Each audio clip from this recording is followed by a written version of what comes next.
另外，这个战场就是2026年的县市议员的选战。咱看这个所在客满，这就是台北市上山信义区新人辈出。民进党包括新人过环甲前市议员吕莹莹回头再选，国民党个愈多啊，包括在杨智仪、李明璇、阮志刚、李焕忠拢表态要竞争啊。咱即摆所看到的民众党的苦虎啊，已经失掉党籍啊，再去连走3场行程啊，甲民众来3见熟悉。阿姨你好，我是徐副哈，多多指教，谢谢谢谢。前民众党的副秘书长苦虎昨日宣布失掉党籍，导致台北市上山信义区的议员选举。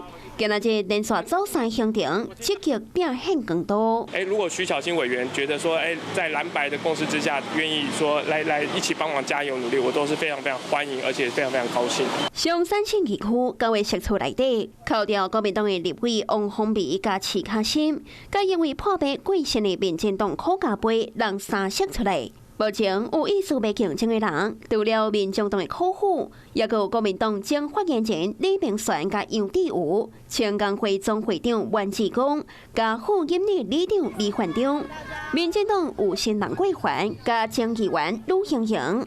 虽然各党的初选也未出炉，不过新人这么多，若被票仓，敢有可能互对方架起？大家就是各自努力，我自己呢也会拿出100%的自信还有战斗力。我想徐府对我来说不是对手，是队友。现在国民党跟民众党是同一个阵营。国民党话拿8更新，要抢6席。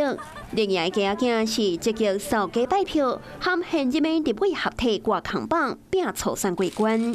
我没有现任的优势，我也没有新人的加权。在这种情况之下，我要比任何人更认真的、更努力的来争取选民的支持。上山信义3区初选加竞争，那立北3党的新人虽然拍拼。Hello， 我是易景，想要抢先掌握最及时的新闻资讯吗？赶快订阅、按赞、开启小铃铛，锁定华视新闻的 YouTube 频道。